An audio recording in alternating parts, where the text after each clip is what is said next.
Hello बच्चों, ये JEE main 2024 का क्वेश्चन है 8 अप्रैल फर्स्ट शिफ्ट का।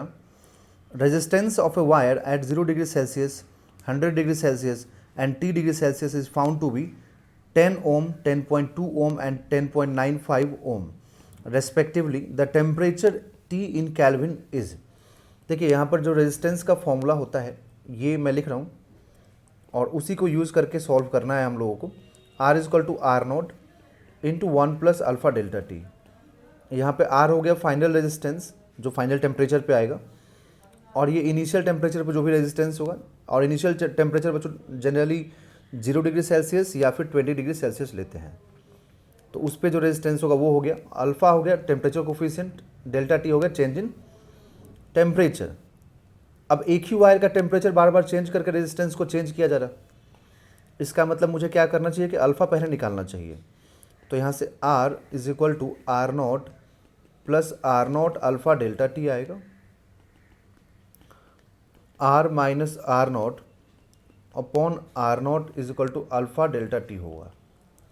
ठीक है, तो यहाँ से ये R minus R not divided by R not delta T, ये अल्फ़ा आ गया बच्चों।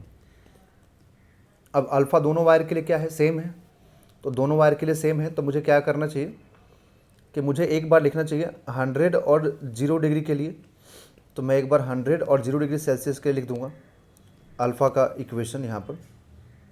ठीक है,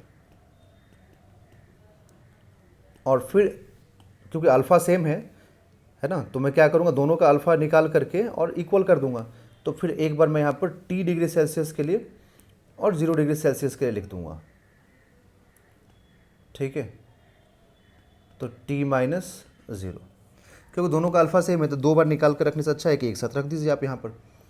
फिर दोनों का जो रेजिस्टेंस है ना, आई होप आपको समझ में आ गया होगा जो मैं बोल रहा हूँ कि दोनों का अल्फ़ा निकालिए। एक बार आप 100 डिग्री और 0 डिग्री का अल्फ़ा निकालिए, फिर एक बार 0 डिग्री और T डिग्री का अल्फ़ा निकालिए, और अल्फ़ा सेम ही आएगा क्योंकि वायर सेम है, और आपस में इक्वल कर दीजिए, है ना।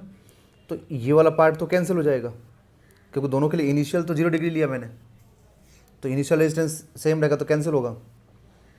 अब यहाँ पर 100 डिग्री सेल्सियस पे 10 ओम है, 10.2 है, और 0 डिग्री पे 10 है।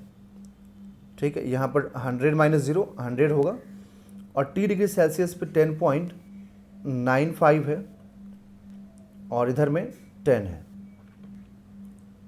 ओके, यहाँ पर ये T आएगा टेम्परेचर, तो इधर से 0.2 divided by 100 is equal to 0.95 divided by 10, sorry divided by T।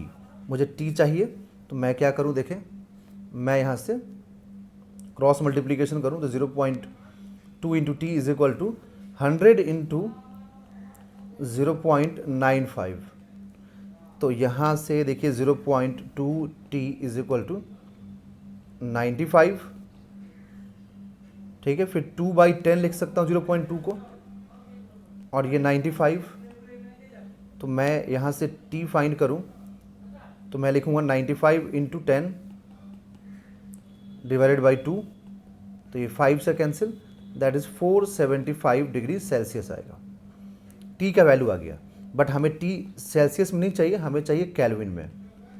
तो अगर मुझे केल्विन में चाहिए तो मुझे क्या करना पड़ेगा, 273 यहाँ पर ऐड करना पड़ेगा 475 में। तो मुझे यहाँ से जो मिलेगा वो 748 केल्विन मिलेगा। तो इसका आंसर होगा 748 केल्विन।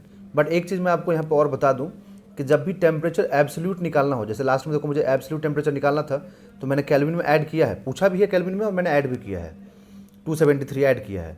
बट जब भी टेम्परेचर का डिफरेंस निकालना होगा ना, यहाँ पर जैसे मैं दिखा रहा हूँ, तो टेम्परेचर के डिफरेंस में आपको ऐड करके कोई फ़ायदा नहीं है, क्योंकि आप अगर 100 प्लस 273 करेंगे तो फिर 0 प्लस 273 भी तो करना पड़ेगा ना।